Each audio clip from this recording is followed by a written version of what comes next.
आता वाणीचं विज्ञान हे एक अद्भुत विज्ञान आहे जे दादाश्रींनी अतिशय सुस्पष्ट केलेलं आहे।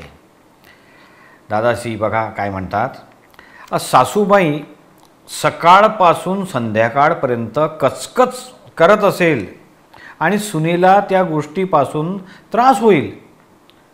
सासूबाई 3-4 तास शिव्या देत असली आणि आपण तिला सांगितलं की सासूबाई परत अशाच शिव्या द्या याच पद्धतीनं, तर ती परत तशा शिव्या देईल का? नाही। का म्हणून? अरे हे तर रेकॉर्ड बोलली, रेकॉर्ड बोलते की चंचलमध्ये अक्कल नाही, तर चंचल रेकॉर्डला खरोखर सांगणार की तुझ्यामध्ये अक्कल नाही। वाणी हे रेकॉर्ड स्वरूप आहे अशी स्पष्टता करणारे दादाश्री आहेत। वाणी ही जड आहे, रेकॉर्डच आहे। टेप रेकॉर्ड केल्यानंतर रेकॉर्ड वाचते की नाही, त्याचप्रमाणे वाणी ही पूर्वी रेकॉर्ड झालेली आहे। तिचा संयोग उत्पन्न झाल्यानंतर ही रेकॉर्ड नुसती पिन ठेवल्यावर सुरू होते आणि उनाड मनुष्य सांगतो की मी बोललो। आता तो वकील केस जिंकला, तो सर्वांना सांगतो की मी केस जिंकलो। अरे जेव्हा तू हारतोस तेव्हा तुझी जी प्लीडिंग करण्याची पद्धत कुठे जाते? तेव्हा तो म्हणतो की मला वादविवाद करावायचा होता परंतु तो करावायचा राहून गेला। अरे तू बोलत नाहीस, हे तर रेकॉर्ड बोलत आहे। अरे विचार करून बोलावया गेलास तर एक अक्षर सुद्धा निघणार नाही। पुष्कळ वेळा असं होते की नाही की तुम्ही दृढ निश्चय केला असेल की सासूसमोर नवऱ्यासमोर बोलायचे नाही, तरी सुद्धा बोललं जातं, हो की नाही? तर बोललं जातं हे काय आहे?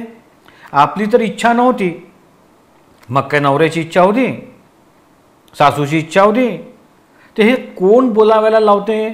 हे तर रेकॉर्ड बोलते आणि तयार झालेली रेकॉर्ड दादाश्री म्हणतात कोणाचा बाप सुद्धा फिरवू शकत नाही।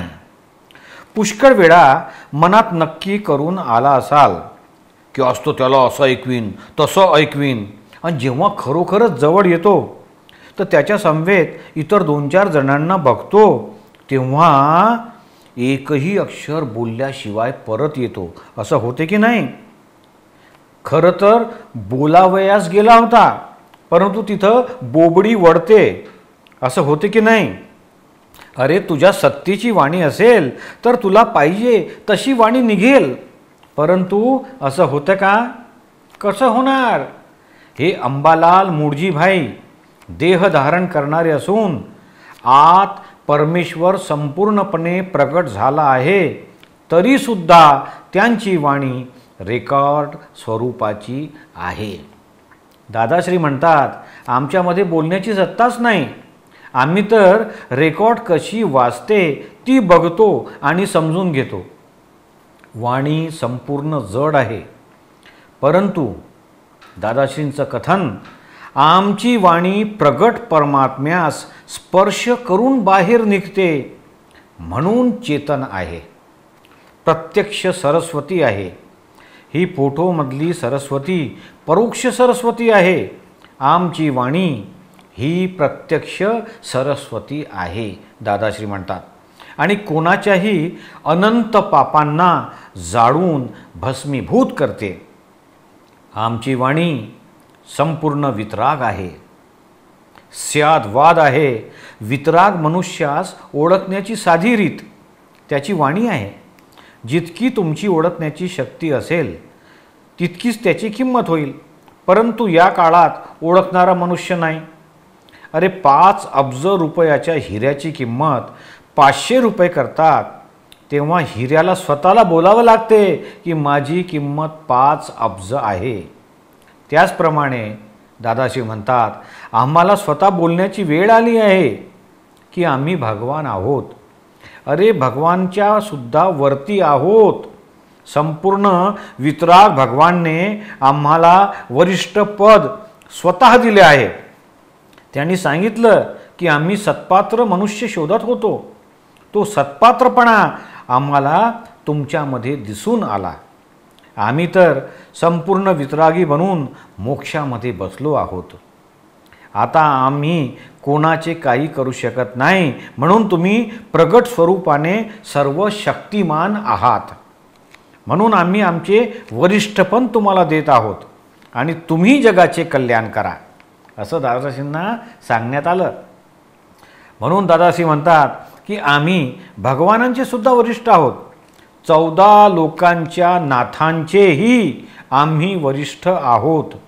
सर्व सिद्धी सकट आम्हास हा ज्ञानावतार प्रकट झाला आहे. अरे तुझा दिवा, तुझी ज्योत पेटवून चालायला लाग. फार विचार करण्यात वेळ घालवू नकोस. ज्याला तोलणे व तुलनेशिवाय मापणे तुझ्या शक्तीच्या बाहेरचं आहे, अशा ज्ञानी पुरुषाची तू काय किंमत करणार आहेस? जिकडे तुमची घरीच किंमत नाही, तिकडे तुम्ही ज्ञानी पुरुषाची किंमत काय ठरवणार? अरे माझं मोजमाप करायला गेलास तर तुझी मती कुंठित होईल. तेव्हा तुझा हा अनेक जन्मात जमवलेला आडदांडपणा बांद्र्याच्या खाडीत टाकून सरळ विनयाने मी काही जाणत नाही या भावाने सांगून टाक आणि मला अनंत काळाच्या भटकण्यामधून सोडवा, इतकंच सांग. मग आम्ही तुला सर्व माहिती करून देऊ. ज्ञानी पुरुष जे पाहिजे ते करू शकतो, कारण मोक्षदानाचे लायसन्स त्याच्या हातात असते. जगात किती ज्ञानी आहेत? 5 किंवा 10. अरे कधी काळी ज्ञानी पुरुष प्रगट होतो आणि त्याच्यात सुद्धा अक्रम मार्गाचे ज्ञानी पुरुष तर 10 लाख वर्षांनी एकदाच उदयास येतात आणि ते सुद्धा ह्या वर्तमान काळातील आश्चर्य युगातच लिफ्टमधून मोक्षाला घेऊन जातात. पायऱ्या चढून धापा टाकावयाच्या नाहीत. अरे ही वीज चमकलेली आहे, तेव्हा मोती गुंफून घे, तेव्हा याला दोराच सापडणार नाही. काय होणार? पुण्याई कमी पडणार. आकाशात विजेचा 1 सेकंद प्रकाश पडतो, तेव्हा त्या वेळात आपलं काम उरकून घे, म्हणजे मोक्ष मिळव. परत अशी संधी येणार नाही. तेव्हा ही संधी गमावू नकोस. वितराग वाणीच एकटी मोक्षास घेऊन जाणार आहे. दादाश्री म्हणतात, आमची वाणी गोड मधुर असते, अपूर्व असते, पूर्वी कधीही ऐकली नाही अशी असते. डायरेक्ट वाणी आहे. शास्त्रात जी वाणी आहे ती अप्रत्यक्ष वाणी आहे. प्रत्यक्ष वाणी जर 1 तासच ऐकशील तर समकित होऊन जाईल. आमची वाणी सर्वांना अनुकूल आहे, सर्वांना प्रिय आणि मान्य असणारी आहे. सर्वांचा दृष्टिकोन आम्ही कबूल करतो, कारण आम्ही केंद्रामध्ये बसलेलो आहोत. आमची वाणी निपक्षपाती आहे. दादाश्री म्हणतात, हिंदू, मुस्लिम, पारसी सर्वच आमची वाणी ऐकतात आणि त्यांना आम्ही आप्त पुरुष असं वाटतो, कारण आम्हास भेदबुद्धी असत नाही. सर्वांच्यामध्ये मीच बसलो आहे ना. बोलणारा पण मी आणि ऐकणारा पण मीच. संपूर्णपणे समोरच्याचे आत्मकल्याण कशा तऱ्हेने होईल, ती भाववाही वाणी, तीच वितराग वाणी आणि तीच त्याचे कल्याण करते आणि थेट मोक्षास घेऊन जाते.